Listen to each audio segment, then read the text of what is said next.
Thank you so much for this wonderful opportunity to interact.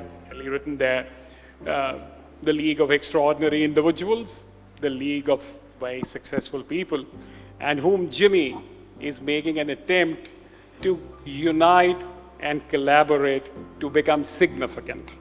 As Ma'am Kohli very rightly put it, those of us who are here in this room are very successful persons in our individual roles, in the particular silos.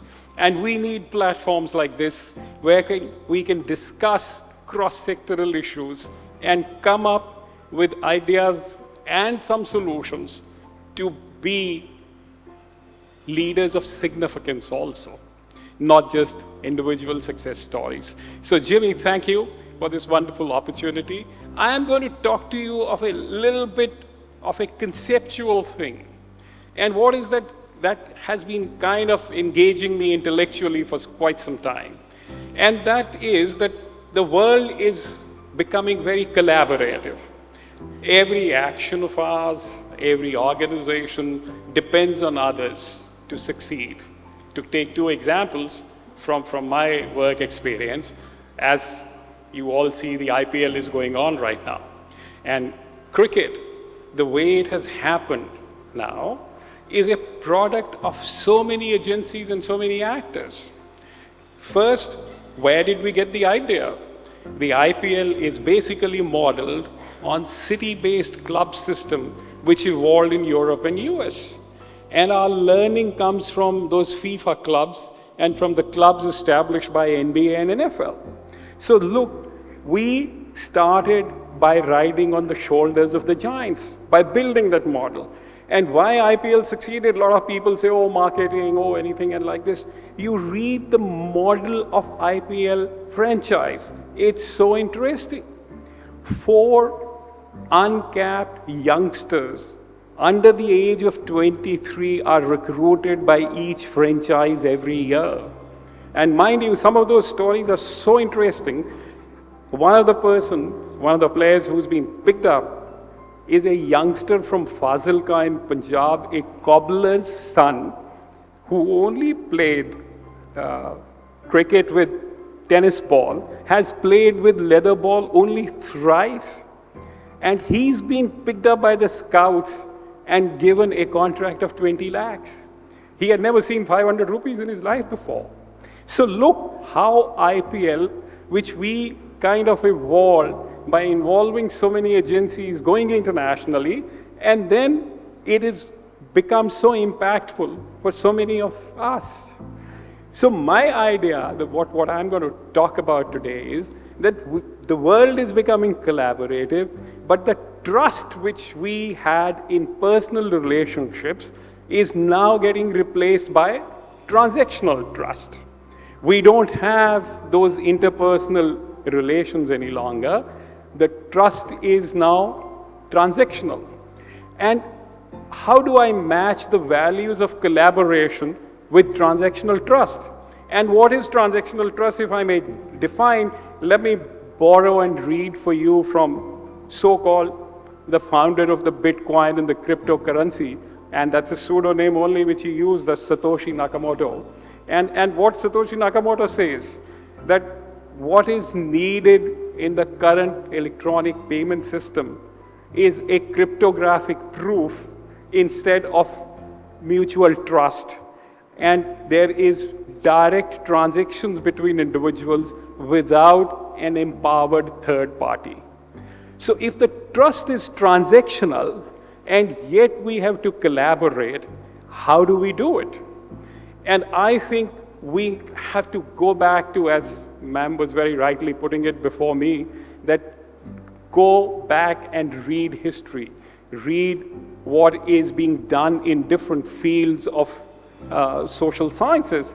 And I will give you 2 such giants, an introduction to them, that they have provided some answers to how we can evolve the collaborative values when you are dealing with transactional trust. And the first of them, which I would refer to, is Ostrom. If Eleanor Ostrom, any one of you who have read, she's the 2009 Nobel Prize winners in economics. the first lady to ever get an economics prize, Nobel Prize in economics.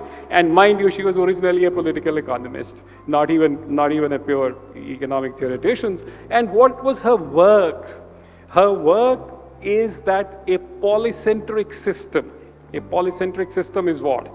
Polycentric system is where power vests in everybody, can work better than market and can work better than a pure hierarchy in organizations. What Ostrom proved by her research in Nepal was that Nepal had a lot of canals by which the river water is shared among the farmers. So they experimented with everything. They brought in rules that X village will use Y amount of water, A village will use B amount of water. Then they built an economic incentive system. But what they found out was that if the villagers were given rules which were clear-cut, then they evolved a system which was better than the market, which was better than the hierarchy. So there is polycentric solutions possible when we have to collaborate in a transactional world, and Eleanor Ostrom is one such expert who provides an answer to it. So we need to kind of learn, and how does she say, she says, how do we find out? And that's a great input for an organization. She says every structure has formal rules and rules in play. And we need to find the rules in play if we have to find good solutions. And how do you find rules of play? Let me go back to a sociological example in this. We, in the traditional family system, joint family in India, thought that it was totally patriarchy and male individual decided all and everything in a traditional joint family. But two sociologists, Andre Bethe and T.N. Madan, proved that how wrong we were. A lot of decision making in our traditional joint families were done by females, by the lady of the house. Who the son is going to marry, how many kids the son is going to marry, with which family we are going to interact, was all decided by the lady of the house, not by the patriarch. So if we have to find solutions which are collaborative, then we have to go beyond the rules, the structure which we see, and find what are the actual rules in play. And the rules in play may reveal that, oh my goodness, the lady of the house is far more powerful than the patriarch whom we thought was the head of the joint family. So here is one solution, possible solution of working in a collaborative fashion in a transactional trust kind of a situation. Let me suggest another way which I have found is a wonderful way of finding something worthwhile in collaborative literature, and that comes from Bob Cullen. Those of you who have, again, read anything to do with improvisation and business decision making have read something or the other by Bob Cullen. And what Bob Cullen says is that improvisation is what? Improvisation is not like we normally associate improvisations with kind of comedy on stage. He says improvisation is not that. And if I may read a little bit from that. So he says improvisation is where planning meets execution, and the art of improvisation is really about making fast decisions. And how do you make those fast decisions? The first tool which he says is, as and when a conversation happens between collaborative partners, your first need is that be a patient listener. After the person has completed articulating his or her ideas, start with and yes, what he calls. His book is in fact called The and yes, the art of improvisation for business. And what is and yes? That I am a good listener and I begin and I build on the idea which you have given. And for that, the theater technique of improvisation is a wonderful, wonderful tool to build on a collaborative network. So let me end here. I am introduced to you to just two, I think, very eminent thinkers who are providing us some kind of solutions to work in a collaborative environment in a situation of transactional trust where our individual relationships don't carry us very far and yet produce effective outcomes. Thank you so much for giving me this opportunity to share a part of my academic interest, which I've been pursuing for a number of years, that how do we find a collaborative network as we are globalizing, as we are moving from pure relational trust to transactional trust. Thank you so much.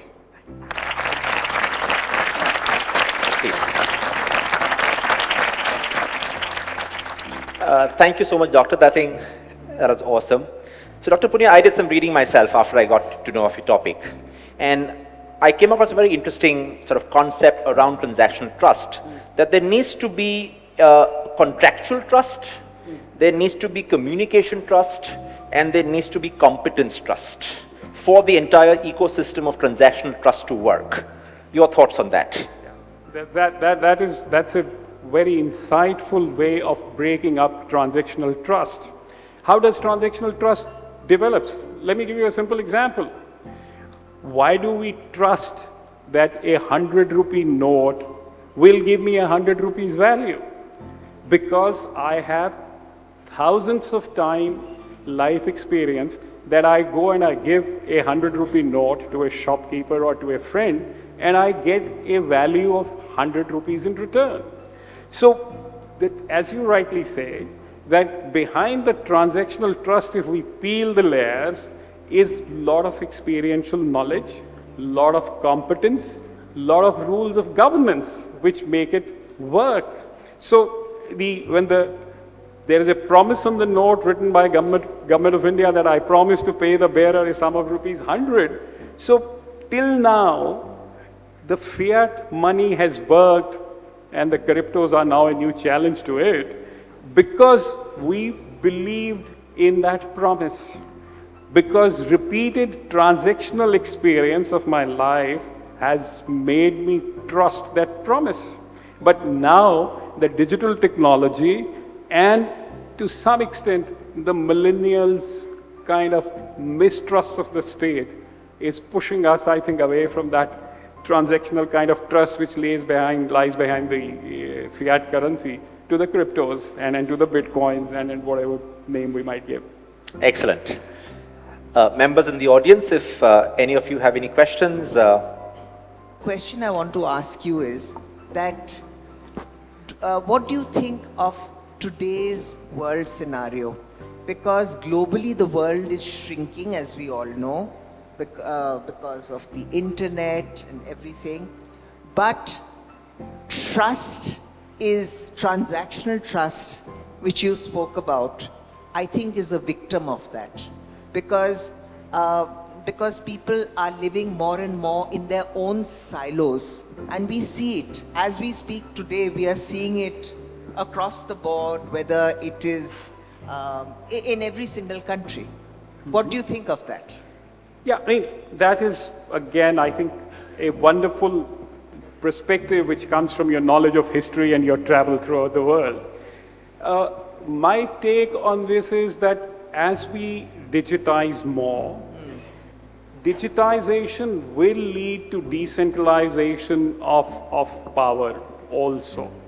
So it is, in some ways, we are expanding those old relational trust into a far greater number of areas. But at the same time, as you rightly say, we are shrinking it to one digital data set. Let me put it from where I come from, when we were devising the based on assessment scheme of the tax, which some of you are victims of in this year, that my tax has gone up so much and all. The challenge was that, look, I have data of financial transactions of the individual. In the data of financial transactions, there is an income which is embedded in it. How do I work out the income that is embedded in the financial transactions? For that, I can rely on transactional data, my own experience, which comes from how much in a normal financial transaction of trading is the component of income.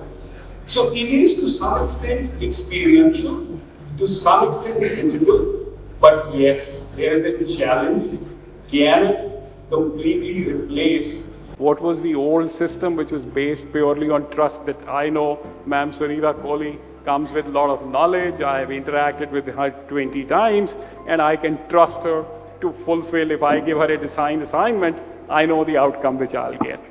There is a limitation to any kind of concept, but yes, as the digitization is increasing, as we are kind of peeling the financial transactions in its different layers, we are getting some interesting results too. So it's a mixed bag. You're right in that, absolutely right in that. So my question is that from relational to transactional, what is the most positive thing other than your sphere increases, your sphere of operation increases, Yes. as I've heard from your talks before. Yes. But what else comes out of it? Like, I mean, I know that I'm a totally relational person because I will work with schools that I know, I will go to people that I trust. Mm-hmm. And I've had not great experiences outside of that. I've gone to new schools, they come and take all your knowledge, they take things and then they refuse to pay you. Yes, yes. What are the limitations of this, of the two, as far as entrepreneurs are concerned? Yeah. No, that's an interesting question. To some extent, the transactional trust has arisen out of the need of globalization, where our works, actions, our supply chains became not just limited to the community, not limited to the city, not limited to the nation, but became global. So when you deal globally, then all what I have is the data sets about you. That can your old data give me sufficient trust to interact with you? Like, this is the credit score kind of a situation. Like, let me give you an example. What was credit score supposed to show? It was supposed to show to the lender that yes, the old transactions done by this individual give me an indicator that I can trust the person with X amount of money.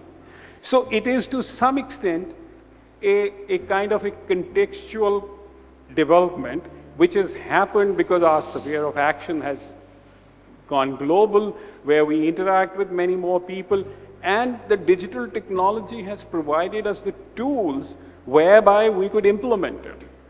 It was very difficult to develop transactional trust where I did not have sufficient data set with me, where I did not have enough information about you through your dealings in different areas of life. So yes, it has limitations, and I'm not proposing for a minute that relational trust will end. Relational trust is what makes our life interesting.